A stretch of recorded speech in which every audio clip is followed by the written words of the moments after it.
O amor é como a luz. Quem não a vê, nega-a. Quem a não sente, não a compreende. O amor transforma tormentos em delícias. A questão é saber de que mais se aproxima o amor, se da liberdade ou da servidão.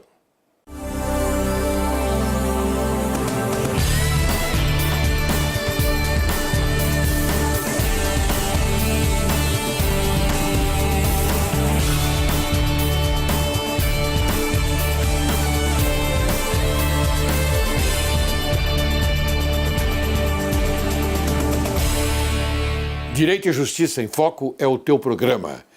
O Brasil, o teu país. Inicio o programa de hoje com a citação de Jaime Palmés. O homem tem necessidade de amar e a base da religião é o amor. Certa vez, um casal decidiu cometer suicídio após passarem por um momento muito difícil. Resolveram, então, se jogar de um prédio. Quando chegaram lá em cima, os dois contaram até 3 e a mulher pulou. O cara ficou. Olhou ela cair por 8 segundos e ela abriu o paraquedas. Quem traiu quem? Esta história fictícia nos faz questionar as relações do amor e as traições. Amor, um sentimento que nos arrebata, nos induz e nos conduz. Há o amor dos poetas, dos amantes, de pais e filhos, dos enamorados, da natureza, da arte e do sonho. O amor inatingível. Durante algum tempo, o amor recebeu vários significados. Houve um tempo em que as uniões eram arranjadas de acordo com o interesse das famílias. Nessas circunstâncias, o que valia era o patrimônio. A união se baseava numa multiplicação de interesses políticos e econômicos. Até os dias atuais, esse comportamento não poderia ser considerado uma surpresa, não é mesmo? Isso poderia ser considerado amor? A história nos traz grandes casos de amor. Na literatura temos os amores de Tristão e Isolda, o de Sansão e Dalila, Otelo e Desdémona. Na vida real temos o amor do imperador Marco Antônio por Cleópatra, também de Romeu e Julieta. E já no século XX, Grace Kelly e o príncipe Rainier III, praticamente um conto de fadas. Uma união em especial deve ser lembrada como um grande amor, o do imperador indiano Shah Jahan, por sua esposa Arjumand. O sentimento foi tão grande que, após a morte da amada, ele enclausurou-se e mandou construir o mais belo mausoléu que o mundo já viu, o Taj Mahal. Um palácio de pérolas rodeado de jardins, até hoje um dos principais pontos turísticos daquele país. Hoje, Direito e Justiça em Foco traz a você, caríssimo telespectador, para conversar conosco a história e os mistérios do amor. E é óbvio que quem vai conversar conosco é o jornalista e escritor Irineu Ramos. Ele é mestre em comunicação e autor do livro A TV no Armário. Tem textos publicados em diversos veículos de comunicação de todo o país e foi editor de 2 revistas de turismo, entre outras atividades. Entre seus passatempos está a literatura e a filosofia, sempre em busca pelo entendimento do sentimento e da alma humana. Olhem esse texto lindo, O Silêncio. Onde quer que você esteja, seja a alma deste lugar. Discutir não alimenta. Reclamar não resolve. Revolta não auxilia. Desespero não ilumina. Tristeza não leva a nada. Lágrima não substitui suor. Irritação intoxica. Deserção agrava. calúnia responde sempre com o pior. Para todos os males só existe um medicamento de eficiência comprovada. Continuar na paz, compreendendo, ajudando, aguardando o concurso sábio do tempo, na certeza de que não foi bom para os outros e não será bom para nós. Pessoas feridas ferem pessoas. Pessoas curadas curam pessoas. Pessoas amadas amam pessoas. Pessoas transformadas transformam pessoas. Pessoas chatas chateiam pessoas. Pessoas amarguradas amarguram pessoas. Pessoas santificadas santificam pessoas. O que eu sou interfere diretamente naqueles que estão ao meu redor. Acorde, se cubra de gratidão, se encha de amor e recomece. O que for bênção para a sua vida, Deus te entregará, e o que não for, Ele te livrará. Um dia bonito nem sempre é um dia de sol, mas com certeza é um dia de paz. Chico Xavier. Irineu Ramos, seja bem-vindo. Muito obrigado, é um prazer estar aqui com vocês mais uma vez. O prazer é nosso e é uma grande honra também, porque nós fomos procurar você, que é um intelectual, uma pessoa que, afinal de contas, conhece o tema, e para que a gente possa passar para o telespectador essa grande dádiva que é o amor. O amor é tudo na vida. Se não existir amor, não existe nada, não é verdade? O amor sustenta as relações, sustenta absolutamente a vida, né? Sustenta a vida. Você que Exatamente, falou, você encaixou muito bem esse raciocínio. Mas sem o amor, eu entendo que nós não conseguimos nem respirar. Porque para respirar também é necessário o amor. Amor à sua vida. Não é verdade? Muito bem. Então, o que você tem que falar, o que você tem a falar mais sobre o amor? O amor é uma coisa fantástica, né? É uma coisa que existe não só entre os seres humanos, como os animais também se amam, né? A forma deles.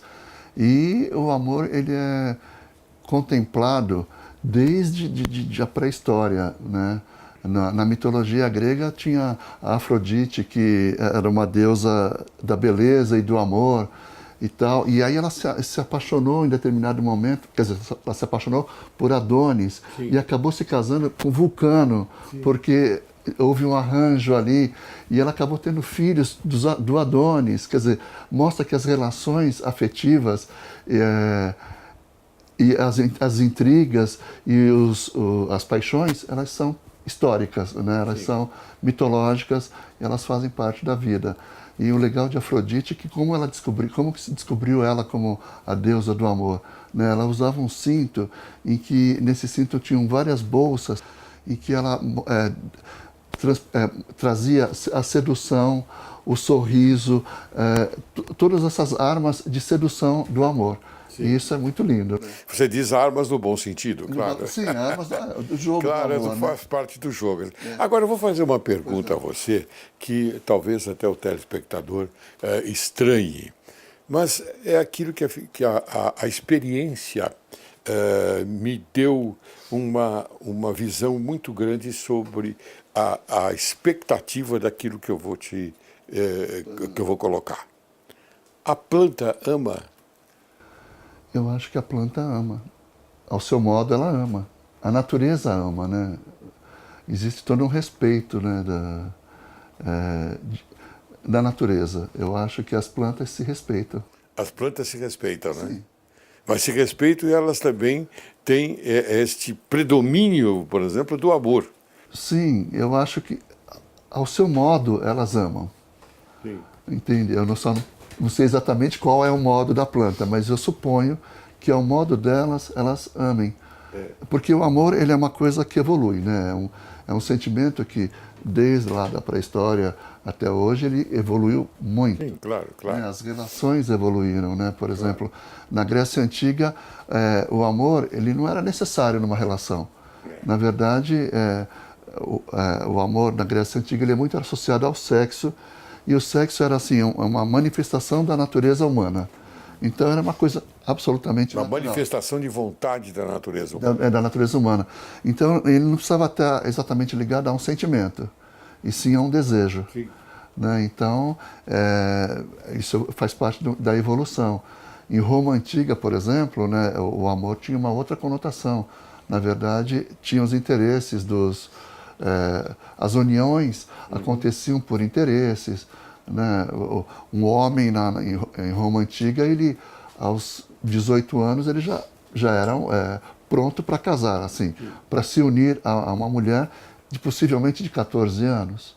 Sim. E muitas vezes de 12. Não é? Então, funcionava assim, era feita a união. E por que se casava muito cedo? Porque também se vivia pouco, né? A expectativa de vida na época era 30 anos. Quer dizer, uma pessoa com 30 anos, em Roma Antiga, era velha. É verdade, a expectativa era bem precoce. Né? Mudava bastante. Mudava bastante. Hoje não, hoje nós temos um ritmo de vida maravilhoso, porque a medicina avançou muito. Então hoje a média de vida vai lá para os 80, 85 e chegando até os 90. E tem gente que passa. E as pessoas continuam amando. E continuam amando. Olha aí que maravilha. Isso. Porque é só o amor que faz com que essas pessoas sobrevivam. Porque se não houver amor, como é que faz? Não é? É verdade. Então, a gente tem que prestar atenção nessa parte. Eu te perguntei da planta, porque eu costumo fazer essas observações. Eu tenho plantas aqui na minha casa, então eu gosto de olhar e elas estão bonitas. E conversa com ela. Sim. Eu até... parece coisa de louco, né? Parece coisa de louco. Não é louco.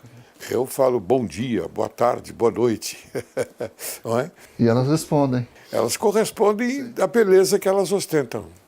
Não é? É verdade. Elas se sentem bem no lugar onde ela é bem tratada.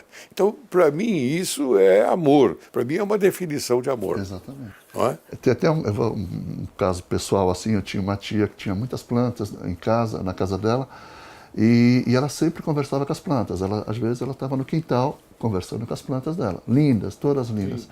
E um dia ela estava com dificuldade financeira, e assim, o quintal dividia o espaço com uma oficina mecânica. A oficina usava o mesmo quintal dela. E aí ela estava assim, ela começou a reclamar para as plantas da falta de dinheiro.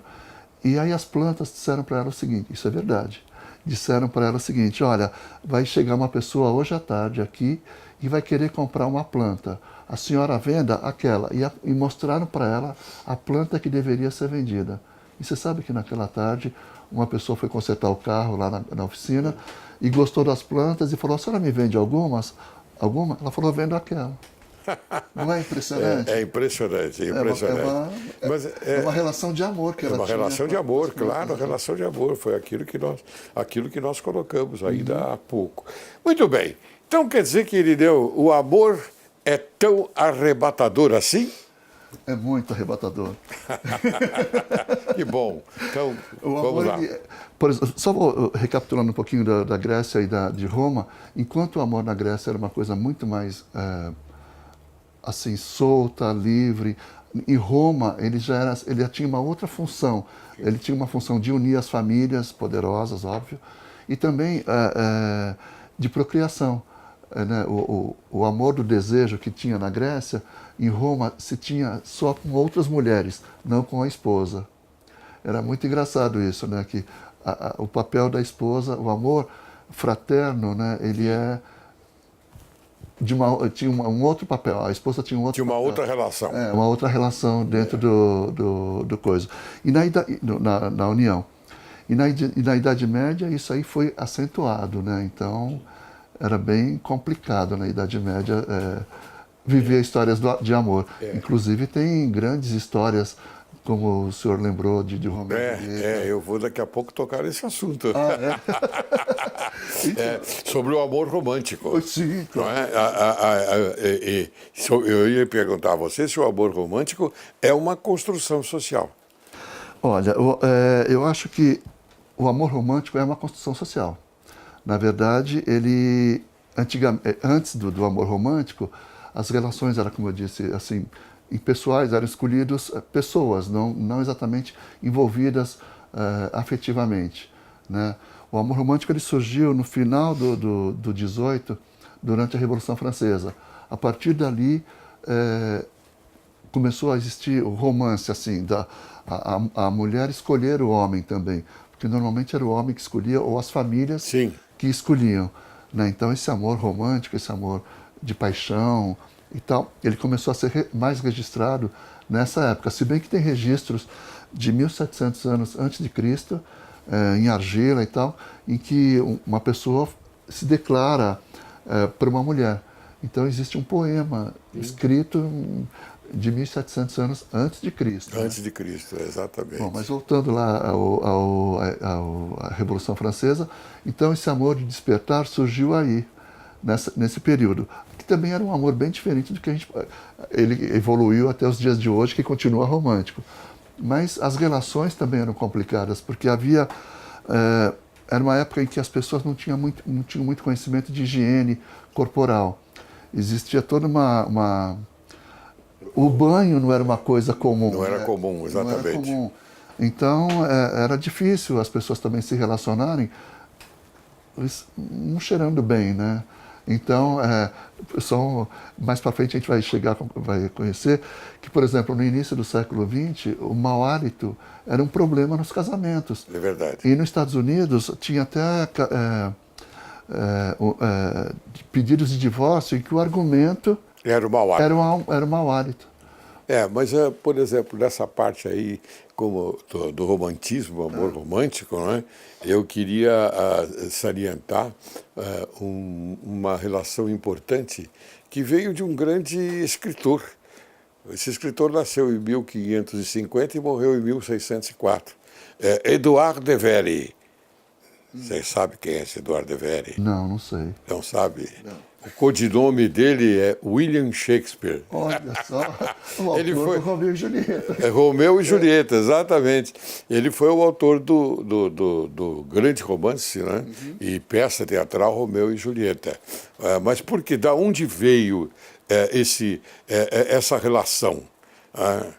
Veio exatamente de um problema ocorrido com ele, Edouard de Vere. À época, ele se separou da esposa. Não é? E todas as famílias iam brigar com ele, iam brigar com a família dele, porque não poderia ocorrer essa separação. Então, daí é que surgiu, não é, a ideia dele escrever uma peça Romeu e Julieta, porque havia aí, na peça, as famílias fictícias são Montecchio e Capuleto, não é? Mas, na realidade, era a família dele com a família da esposa dele, da ex-esposa dele que ele se separou. Não é? E ficou 5 anos, mais ou menos 5 anos, com outra pessoa. Então, veja, daí então surgiu o quê? Surgiu uma obra maravilhosa, uma obra romântica maravilhosa, que é Romeu e Julieta. E também isso aí mostra que a infidelidade é uma coisa histórica, né? Histórica, a infidelidade.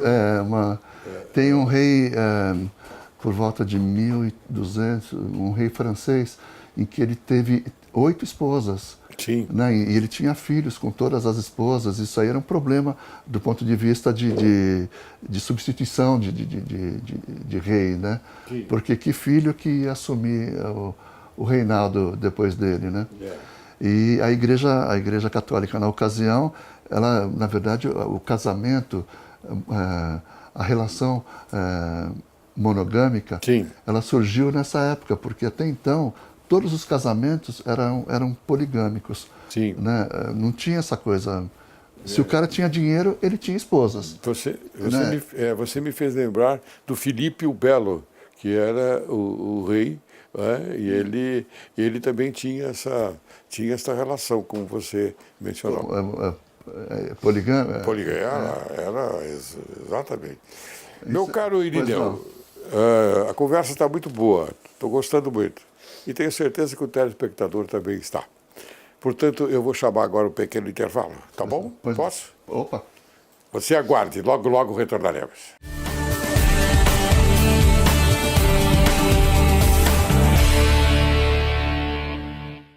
Olá, tudo bem? Você está com dificuldades de fazer com que seu filho te escute? Hoje irei dar uma dica bem importante que irá te ajudar. Ao invés de vocês, pais, só darem comandos ou direção do que precisa ser feito, desperte o interesse e faça um convite ao seu filho a pensar nas consequências de fazer ou não o que lhe está sendo pedido. Um orientador familiar, Kid Coach, pode ajustar este ponteiro em conjunto com a família e facilitar esta mudança pontual no comportamento, ajudando seus filhos a fazerem escolhas, mas sem abrir mão da responsabilidade que eles precisam cumprir. Aqui vai um exemplo simples. Filho, o que você prefere? Jantar agora e depois chamar um amigo para brincar? Ou continuar enrolando, jantar mais tarde e ficar sem brincar com seus amigos que você tanto quer? Repare bem na expressão. Ou você faz aquilo e tem um resultado, ou você faz aquilo e tem uma consequência. Mas em nenhum momento existe a opção de não jantar. Isso dá para a criança duas noções fundamentais: de que existem responsabilidades que devem ser cumpridas e que nossas escolhas refletem no futuro para bem ou para o mal.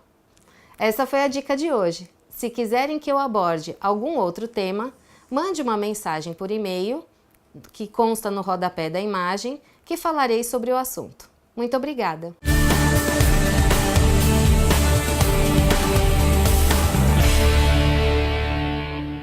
Retornamos hoje conversando com o jornalista e escritor Irineu Ramos, uma excelente pessoa, uma intelectualidade fora do comum. Você está percebendo o que a nossa conversa é no primeiro bloco, não é? Pelo primeiro bloco. Muito bem. Meu caro Irineu, e o amor profano? Pois é, o amor profano sempre existiu. E tem muitas histórias, né, sobre o amor profano, porque, na verdade, como as relações eram muito definidas, né, como historicamente a união é basicamente para reprodução, então o que sustentava, na verdade, o homem eram os amores profanos. Sim, claro. Os amores fora do casamento. Sim, claro. Porque havia toda uma imposição religiosa, né, que impedia que você vivesse de uma forma mais liberta, Sim, do ponto de vista afetivo. E aí é muito engraçado também, porque, por exemplo, como a gente havia comentado no bloco sim, anterior, nós já comentamos também sobre o amor profano, claro. a questão da higiene que não havia e tudo mais, tem um dado interessante que a Igreja Católica da época, ela não permitia que as pessoas tomassem banho e tudo mais, porque era uma exposição ao corpo, havia uma discussão de pecado.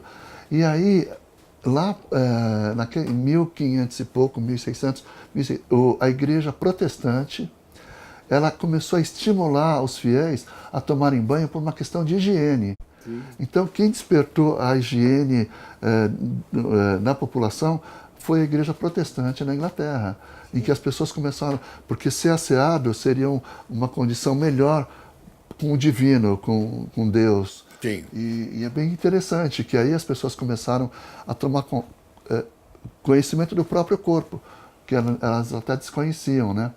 E aí é bem interessante. E os homens sempre tiveram esses amores profanos, esses grandes amores, que não correspondiam com os amores de casa. E como você falou, a tal da fraternidade, né, ela se prejudicava muito o relacionamento dos casais, daqueles casais, do casamento em si, não é?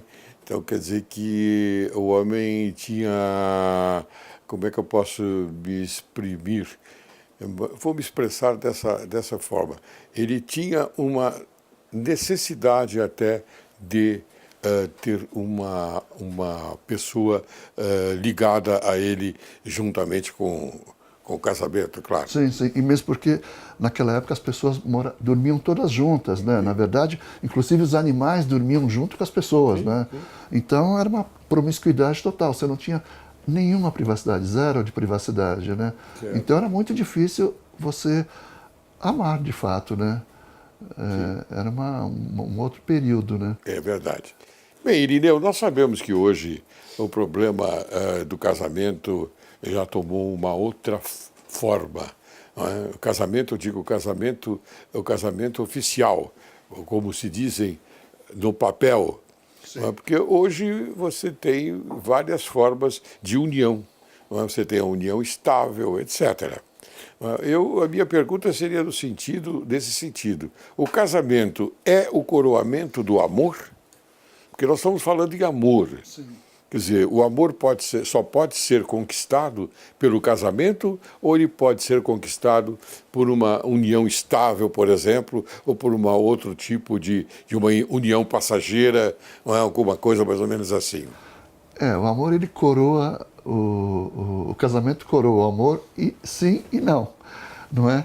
Porque o amor, assim, o amor incondicional, aquele amor que a gente chama de incondicional, ele só existe de pai para filho, né? Nem de filho para pai existe esse amor, né? Ele só é do pai para o filho. Então, todo outro tipo, qualquer tipo de amor que a gente pensar, ele não é ele não é incondicional. Ele pressupõe interesses ali, que não significa que é negativo isso. Faz parte, né? Porque é um interesse de proteção, de afinidade, de uma série de coisas que faz com que as pessoas se unam, né? Então, ele coroa e não, né? Coroa e não. Você tocou agora num ponto importante, de pai para filho, o amor, o pai, a mãe, os filhos são eles incondicionais. amam, Exato. totalmente. Eles amam, se entregam totalmente Agora, ao amor. O filho, a gente não pode dizer a mesma coisa do filho. Aquela história do Gibran, né? O Gibran que coloca bem isso, né? É verdade. Não é? Que é o afastamento dos filhos. Os filhos se afastam. Não é? Então, chega um momento que eles vão embora. E faz parte da vida. E faz parte da vida. Não é? Muito bem. Então, o casamento não é o coroamento do amor. É e não é. Depende do ângulo que a gente vê. Como eu disse, ele é um coroamento se a gente colocar o amor incondicional, de relação pai e filho. Agora, o casamento de pessoas, de homem e mulher, enfim. Porque eu noto o seguinte, na minha época, por exemplo, eu sou casado há 43 anos, o casamento era sólido. O casamento era sólido. Você só pedia à sua mulher, que é então noiva, então namorada em casamento, não é? Uma cerimônia. É uma cerimônia. Hoje eu vou pedir a mão da minha namorada, da minha amada, para o pai e a mãe dela. Então acontecia isso. Você acha que isso hoje já é uma futilidade? Eu acho isso difícil hoje. Eu acho que é difícil hoje. Porque eu acho que o romantismo diminuiu muito, né? Mas então, se o romantismo diminuiu, influi, por exemplo, na diminuição do amor, o amor então passa a ser um veículo passageiro? O amor se tornou fluido, entendeu? Ele não é mais linear. Não é mais, sim, linear e constante. Ele é uma coisa fluida, então ele oscila. Eu acho que hoje as pessoas têm mais domínio do corpo delas, das emoções, eu acho, no geral, né? Tem muita gente desequilibrada aí, né? Fazendo bobagens por amor. E daí vem a violência, né? A violência. Então, aí também isso aí já não é um amor. Isso aí já é uma doença. É uma doença, claro. A gente passa para um outro patamar, né? De psicose, né? Então você entende que quando há violência, não há amor e não existiu amor anterior. Olha a colocação que eu faço. Entendi. Depende do que uma pessoa busca no outro, né? Na verdade, a gente sempre busca alguma coisa nossa que está no outro, que vai completar a gente.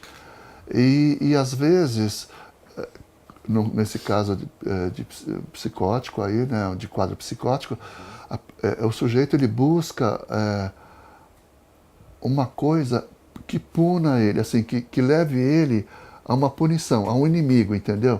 Ele estabelece uma relação não de amor, e sim de posse, De domínio. de domínio. É. Você é minha mulher. Não é maluco isso? Porque quando você coloca dessa forma, não é? E você tem toda a razão, é o domínio que ele tem sobre o cônjuge mulher, porque ele não tem, ele não soube cultivar o amor, se é que existiu. Não deve ter existido. Não deve. Não, nesse aspecto eu acho que não. E tem grandes amores na história, né, que mostram isso. Violência, né? Tem bastante, né? E tem outros amores que são light, né? Por exemplo, existe no início nos anos 20, aqui em São Paulo, né, os testamentos de marido e esposa e tudo mais, a maioria deles, quando tem o testamento, eles se referem à esposa como uma mulher que deu ternura, que deu afeto para os filhos, que deu filhos saudáveis e tudo mais. Em momento nenhum ele fala do amor dele pela mulher. Não, da natureza do amor, né? É engraçado. A natureza isso. do amor. Isso aí está nos testamentos da... Sim, mas são testamentos antigos, né? Sim, década de 20, do final do 19 também e começo do 20. Sim, sim. E aí, e também tem esses psicóticos aí que antigamente tinha e hoje tem também. Muito bem, vamos aqui agora para a história do Brasil. A história do Brasil é muito bonita, né? Só que às vezes ela é muito mal contada, caro telespectador. Ela não é contada como realmente aconteceu. Lamentavelmente, devido aos interesses ocultos, não é? Então, aqui vai a minha pergunta. O amor de Domitila de Castro e Dom Pedro I foi real? Muito real e fantástico. A Marquesa de Santos era uma mulher poderosa, que destruía corações, não só de Dom Pedro, Sim. como de outros homens também, né? Ela teve vários casamentos, sim, mas o amor dos dois foi uma coisa linda, né? As cartas que eles trocavam de uma sensibilidade, de uma paixão e de uma ternura e de uma fugacidade, assim, sabe? Uma coisa que era impressionante, né? Tem livros que mostram essas cartas e é bem interessante. E é uma pena porque a Leopoldina, né, a mulher de Dom Pedro, sim, foi uma mulher fantástica também, né? E ela que na verdade que governou na época, ela era a cabeça, né? Só que não tinha amor. Foi ela a Regina, né? Uhum. E porque também os casamentos de reis e rainhas são casamentos acertados, não é um casamento de amor. Isso que a gente vê na televisão é tudo fake, porque esses casamentos eles são acertados, porque tem os interesses de união de uma casa com a outra, né, casa de nobreza. Então, ele casou com a Leopoldina, Dom Pedro, porque tinha que casar. Sim. Sim, a situação era para esse fim, para essa finalidade. E foi assim. Agora, o grande amor dele foi a Domitila. E é incrível, a história deles é fantástica, e ele morreu com 34 anos. Ou seja, imagina o quanto que ele viveu, né, e quanta história de amor que ele viveu com a Domitila e outras, inclusive. Sim. Porque dizem que ele deixou mais de 1.400 herdeiros fora do casamento. Pasme. Ele era da pá virada. Ele era da pá virada. Grande Dom Pedro I. Muito. E a Domitila é fantástica. Eu admiro demais ela. O túmulo dela aqui em São Paulo até hoje. Consolação.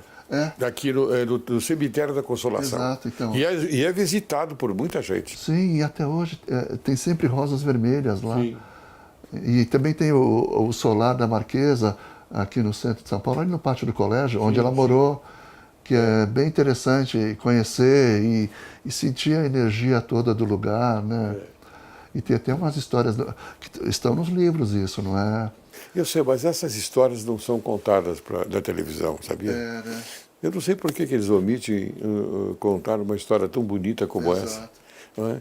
Bom, mas tudo bem, mas a Domitila, ela não era a esposa real, né, do Dom Pedro. Mas é uma história bonita, não é? É linda. É uma história muito bonita. Sabe que até hoje contam que ela continua no solar dela.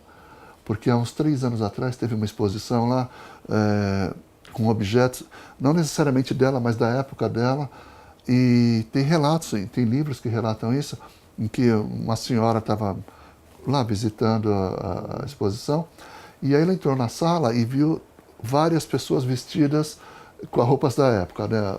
Moças com roupa da época, soldados e tal.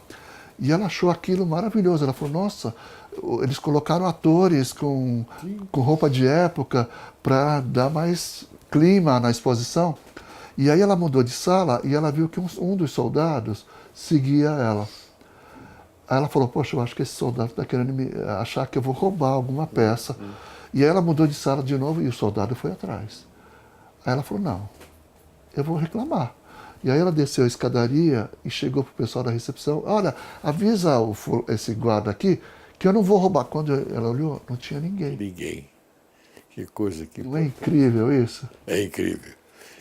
Essas histórias eu acredito, viu? Pois é, então, e essas histórias É aconteceram. a sensibilidade dela, né? De algumas pessoas, É a sensibilidade que ela estava num local, não é? Onde a sensibilidade do local, A energia do local, a energia, a sensibilidade, os objetos. fez com que ela enxergasse a época. E isso aí é um fato verídico, está documentado, tem um registro. Isso me faz lembrar daquele filme Um Lugar do Passado. Ah, que coisa bonita. Coisa linda, né? Linda, linda. Muito bem, então nós já falamos a respeito do amor violento, não é? Que ele vem dos impulsos do mal, né? O amor violento Vem do desconhecido, né? do desconhecido. Não sei nem se do mal, mas do desconhecido. Porque, veja, dizem que o amor violento é o excesso, né? O excesso da paixão. Então, mas a paixão é uma coisa doentia. Ela não é uma coisa sadia, né? Porque ela faz a gente, a pessoa, perder a razão, né? Ela entra num outro patamar em que ela perde a razão. E aí Não, porque eu digo a paixão, o excesso do amor se transforma numa paixão. E a paixão, na minha humilde visão, não é no sentido de, por exemplo, estar no patamar do amor lindo, bonito, sereno, né? Sereno, não é verdade? É verdade. E respeitoso até, porque você tem que respeitar a pessoa que você ama, não é? Eu, há 43 anos, eu amo a minha esposa e a tenho e foi uma evolução esse amor. Lógico, e tenho como a mais importante da minha vida. Então é isso. Ao longo desse tempo a gente... Aproveite e faça uma declaração de amor para minha mulher. Olha! Não é? Que maravilha! Certo, é bom. É bom porque o amor evolui, ele muda de forma, né? Assim, ele não precisa ser aquele amor arrebatador que a gente tem no começo, né? Ele é tranquilo, ele é uma coisa gostosa. E eu acho legal que hoje em dia todas as pessoas podem amar, né? Claro que Por exemplo, sei lá, há 50 anos atrás, se o senhor falasse, eu amo minha mulher, ia ficar um negócio esquisito. E hoje é uma coisa legal, porque hoje as pessoas mais velhas, elas têm o direito de amar, elas podem amar, né? Isso faz parte do contexto. Elas têm desejo, elas têm tudo isso. Então quer dizer que pode-se confiar no amor dos dias atuais? O amor fluido, sim. O amor fluido, sim, né? Mas o amor por interesse, não. Eu acho que depende... ele continua existindo, né? Ele faz parte. Porque o interesse também não é uma coisa negativa. Então, por exemplo, eu procuro alguém para ficar comigo na velhice. Eu tenho interesse de arrumar alguém que cuide de mim e que eu também vou cuidar. E isso é o interesse. Né? Mas é óbvio que existe uma afinidade, um respeito, uma admiração que permeia essa busca.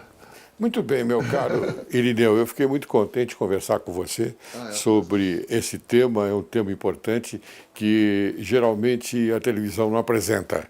Mas se apresenta de uma outra forma, não com a qualidade que você trouxe para o programa Direito e Justiça em Foco. Bem, mais uma vez eu digo obrigado a você. Agora eu quero te passar uma pequena lembrança do programa uma obra jurídica, Iniciação e Formação do Advogado Criminalista, 4ª edição, revista e atualizada, que eu passo às suas mãos. Muito obrigado, vou ler com muito carinho e foi um prazer estar aqui com o senhor. Muito bem, suas considerações finais, espera aí, não vai dizer que só foi um prazer, não. Vamos lá. É muito bom estar aqui, eu agradeço o convite e a oportunidade de falar dessas coisas. Eu gosto muito de falar sobre as coisas que eu leio, sobre assuntos que eu acho que podem ajudar as pessoas a crescerem, a evoluírem, a serem donas de si próprias e alertá-las também para alguns temas que às vezes a gente passa batido e são tão importantes como o amor e a política. Nós aprendemos muito com você hoje. Muito obrigado. Viu? Fique sossegado, porque essa é a grande realidade. Viu? Muito bem. Encerro o programa de hoje com as sábias palavras de Miguel de Cervantes.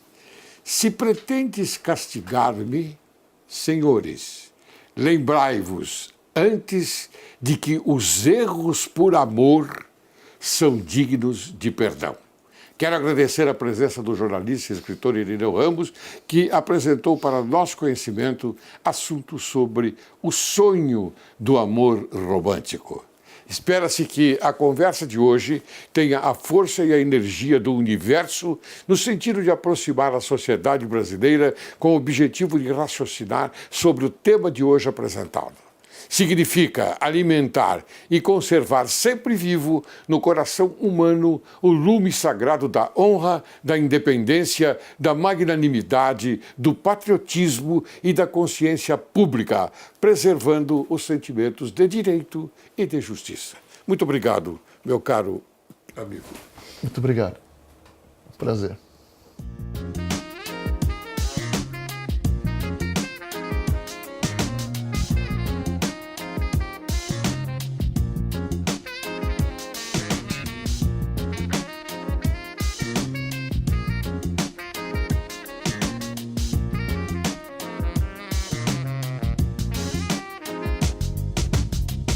Ma folie fait ton désespoir. Ne m'en veux pas, je n'ai pas voulu te faire